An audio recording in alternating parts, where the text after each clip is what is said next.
Bonjour à toutes et à tous, bienvenue sur votre point info de la mi-journée. On débute avec la campagne présidentielle, le second tour approche. Alors que le ministre de la Justice s'est déplacé à La Roche-sur-Yon cette semaine, les militants du RN, eux, continuent de tracter dans les marchés. Pour eux, la campagne doit s'articuler autour du pouvoir d'achat dans le panier et dans les stations essence notamment. Ce matin, les sympathisants étaient à l'Aiguillon-sur-Mer.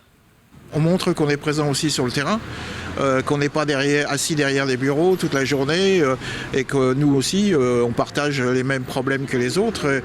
En plus, ça nous permet de prendre le pouls de la population. Ça, c'est très important. Je pense qu'il y a beaucoup de gens qui y croient et qui seraient déçus si Marine ne passait pas cette fois-ci. Parce que de toute façon, il faut être réaliste, on a tous essayé. La gauche, la droite, pendant 30 ans, et ça n'a rien changé. Et c'est la même politique et c'est le même problème que les gens ont. Et je pense que, bon, qu'est-ce qu'ils ont à perdre? 5 ans? On les a déjà perdus avec Macron, on les a perdus avec Hollande pendant 5 ans, et on les a perdus aussi avec Sarkozy.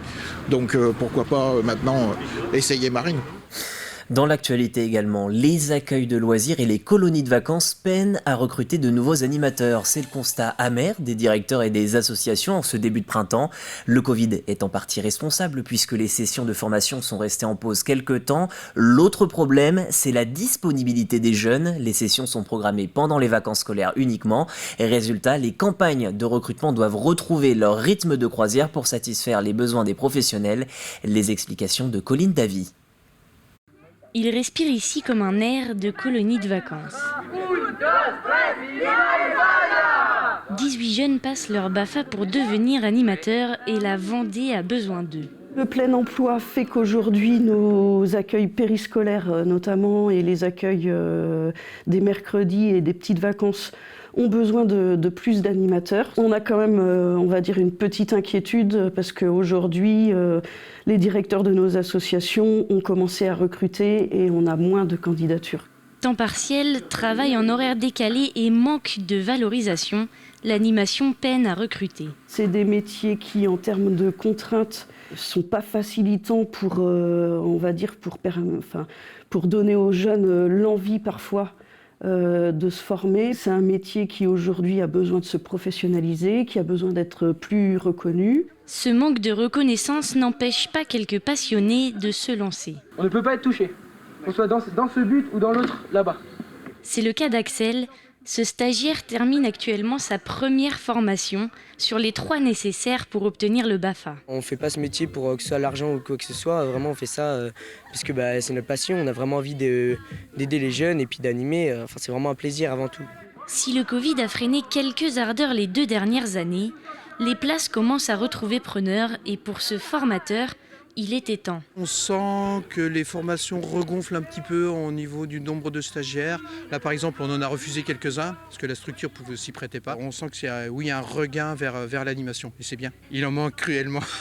Toutes les structures on voit en ce moment recrutent des stagiaires, même des stagiaires et des confirmés, des diplômés BAFA. Oui.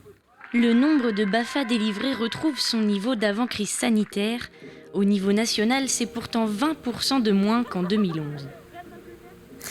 En sport, un mot du mondial football de Montaigu. Hier, les Bleuets affrontaient la Belgique. Après leur revers 1-0 face au Portugal, l'équipe de France a su relever la tête, 2-0 à la mi-temps. Malgré une réduction rapide du score en seconde période par les Diables Rouges, les Belges ne referont pas leur retard. Écoutez le sélectionneur, plutôt mesuré malgré la victoire de ses troupes 2-1. Le scénario est un peu embêtant dans le sens où on fait une bonne première mi-temps bien aboutie et on n'est pas assez efficace et on doit mettre le 3 voire le 4e but face à la Belgique. Et le fait de ne pas être efficace dans nos temps forts ne nous met pas à l'abri et la preuve en est. C'est que la rentrée des joueurs belges, il a fait 5 changements à la mi-temps qui a amené de la fraîcheur. Nous a mis un peu dans la panade et ce but et cette réduction du score nous a fait douter. Mais en tout cas, on se donne les moyens de jouer un bon match dans 2 jours. Peut-être qu'on aura moins d'opportunités aussi contre les Argentins et qu'il va falloir être encore plus réaliste. Après, c'est des jeunes joueurs, ils ont 15 ans. Donc ils ont des progressions à avoir, heureusement. Mais en tout cas, on se doit d'être exigeant avec eux et ce n'est pas suffisant à l'heure qu'il est offensivement. L'autre résultat du groupe, l'Argentine gagne 3-0 face au Portugal. Tout va donc se jouer dans le dernier match puisque la sélection sud-américaine est seule en tête, suivie à égalité de points des Français et des Portugais. Dans l'autre groupe, à l'instar des Argentins, l'Angleterre gagne 3-0 contre le Mexique. Les Pays-Bas font un second match nul 2-2 face au Brésil. Aujourd'hui à noter, entrée en lice des Françaises, ce sera face aux Pays-Bas et début également du championnat des clubs. On quitte les terrains, passons aux embruns avec la victoire de Corentin Douguet en classe 40 dans les 1000 milles des Sables d'Olonne. Le skipper a coupé la ligne à 18h19 hier au soir, un petit quart d'heure avant son dauphin Jan Lipinski. Pour compléter le podium, Axel Tréhin s'empare de la 3e position. Écoutez la réaction du vainqueur, le skipper est ravi de son navire Keguiner Innoveo et de sa performance. Il y a effectivement eu beaucoup de conditions, il y a eu du portant un peu fort assez longtemps, chose que j'avais pas encore faite avec le bateau, en solo. Donc voilà, commencer à prendre confiance aussi dans le bateau, les pilotes, voir que ça se passe bien et que tu peux aller dormir même quand ça attaque fort. Parce que voilà, tout le premier run, notamment là, vers le Cap Ortegal, c'était assez engagé. Et pareil sur la remontée aussi vers l'occidental de Saint, il y a eu des moments assez costauds. Donc c'était top de pouvoir emmagasiner cette expérience-là, je pense qu'elle sera précieuse pour la suite. Ouais. Et pour rappel, l'Ocean 50 a été remporté par Sam Goodchild. Toujours au sable, le nouvel IMOCA d'Arnaud Boissière vient d'être mis à l'eau et est visible sur les pontons du Vendée Globe. Le bateau vient de passer 3 mois à être révisé et amélioré. Ce navire, c'est l'ancien IMOCA, Initiative Cœur de Samantha Davis lors du dernier Vendée Globe. Désormais remis à neuf, c'est maintenant au skipper de se préparer et la mire est réglée. Cap sur le Vendée Globe 2024 et son 5e tour du monde en solitaire. J'ai déjà navigué pas mal avec, mais on n'a jamais assez navigué. Là, l'avantage, c'est qu'on va vite se mettre en configuration course, puisqu'on a une course le 8 mai qui part de Brest. Donc rapidement, si tout va bien, dans 10 jours, je partirai un petit peu en solitaire pour pouvoir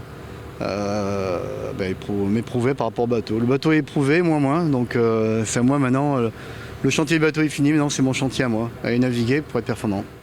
Quelques images pour conclure ce journal avec de la culture et du patrimoine d'ailleurs. Partons à la découverte du pays de Riez au siècle de Louis XIII. C'est en tout cas ce que propose le Grand Siècle, un événement organisé sur 6 communes du pays de Saint-Gilles. Au programme des expositions, des concerts et des conférences, mais aussi des visites guidées. Elles se poursuivent jusqu'en décembre.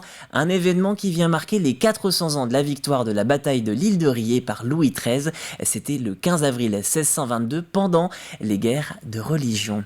Voilà pour ces images. Et c'est ainsi aussi que se conclut ce journal. Je vous remercie de l'avoir suivi. Votre prochain point en direct avec l'actu, c'est à 18h ce soir.